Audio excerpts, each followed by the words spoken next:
Okay, this video is going to be all about processing firewood. We've got a lot of different uses for wood here. We really do rely on it. Behind me is last year's, there's a couple of trees there. I've got some more in the shed. And that is this year's tree that I cut down the other day. So I'm just going to go through the whole process of what we do with it, cutting it up and different uses.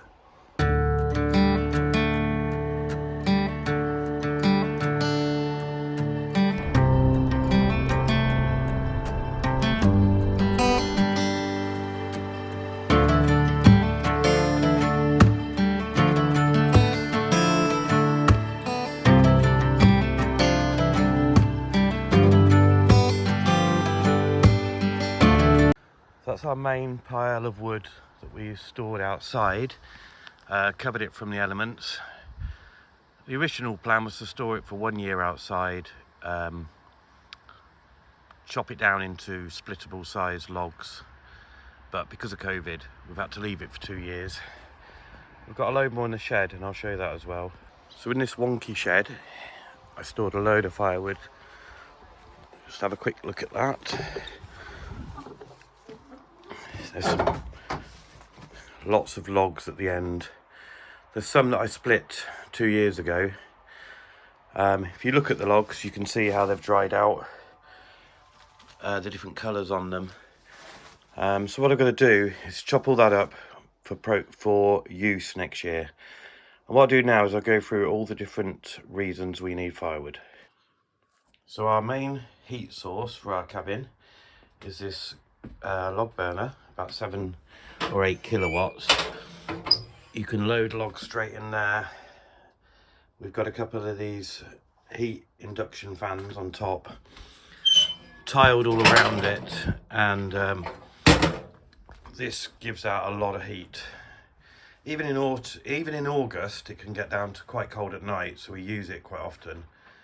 We did go down to -15 in the October, and this heated literally the whole house. So we need logs, split logs for that, but they can be pretty wide, probably about up to 2 foot wide, and they'll fit in there. Okay, this is the Spis in the kitchen. This is about getting on for 90 years old, we think. Husqvarna Spis. You load the fuel in there, so you need sort of long, thin firewood. You can control the airflow. Just where the ash. It's got an oven and a sort of lower oven warmer. But this also has a water tank built in, which you fill from the top. When we first got the cabin, we had no log burner, no pump water. All we had was this to provide us with hot water.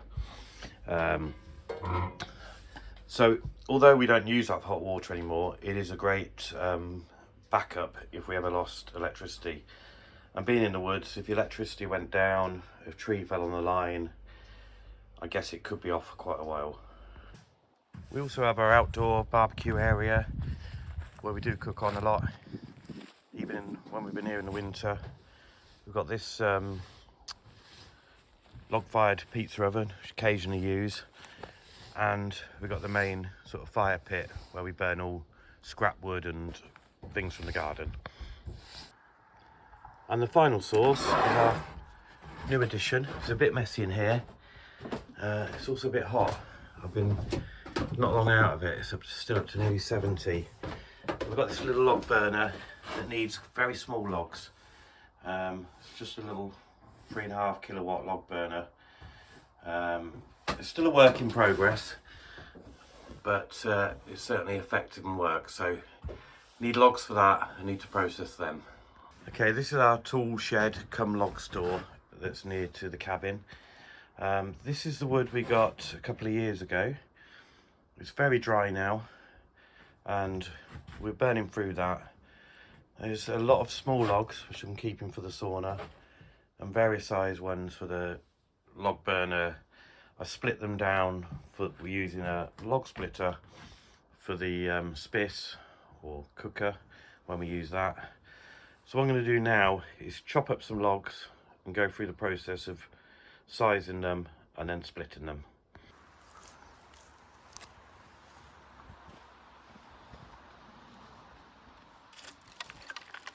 I'm just going to chop up some of the bigger logs and then take them down for splitting up.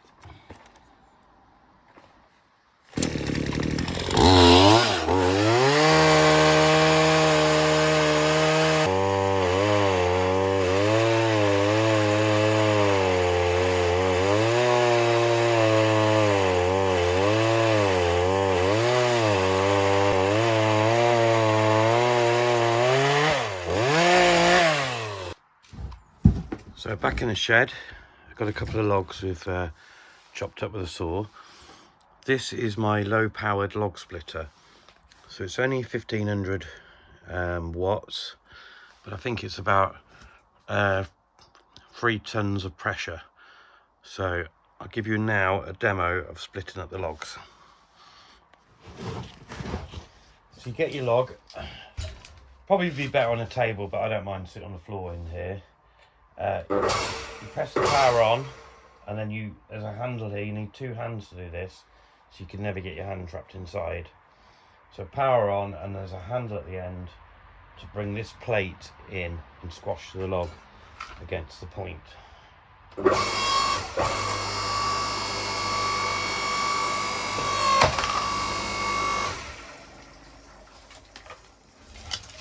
That's the log split once. It's very damp inside.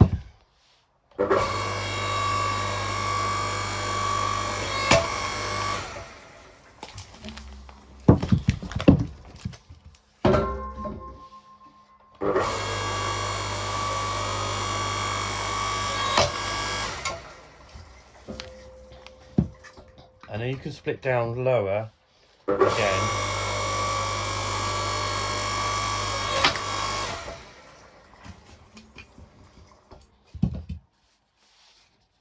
That's a little branch sticking through inside the log. I'll just pile 2 on top.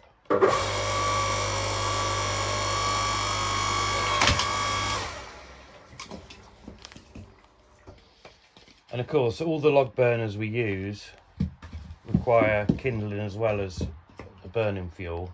So again,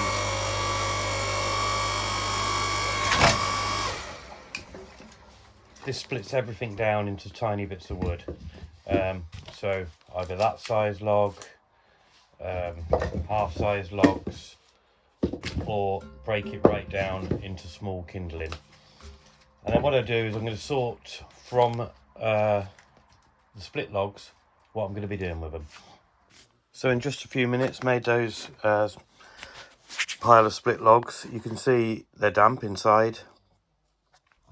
They probably wouldn't take long to dry, but I'm going to give all of the new ones a year. I'm going to clear this pile out and create a brand new pile, hopefully at least 2 layers deep and up to 3/4 up the loft. I have got a little solar panel on the outside here that I brought with me, a small lithium battery, solar control unit and an extractor fan. And I've been testing this, and it comes on automatically at the moment for a couple of hours a day. And I plan to fit that at the top of the shed just to give a bit of moisture extraction all year round. It'll just come on and off on its own. Looks like a tiny car battery. It wasn't cheap, it's about 40 quid, but it does a great job of powering this. Obviously in the winter there won't be a lot of sunlight, but if it comes on every few days it's better than nothing. And certainly the wood that's dried in here has dried brilliantly. It burns really well and easy to light. So that was my guide to what we do with the wood, why we need it, how much we need.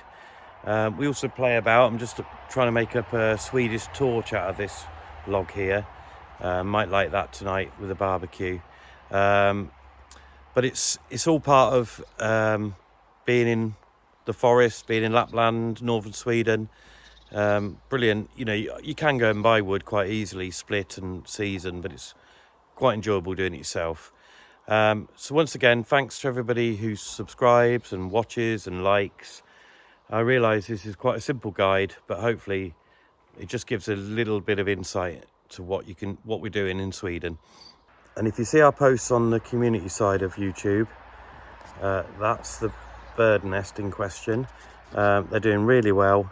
I think they're about 5 days away from flying, so we're keeping an eye on them, but not too intrusive. And I hope to see you on the next video.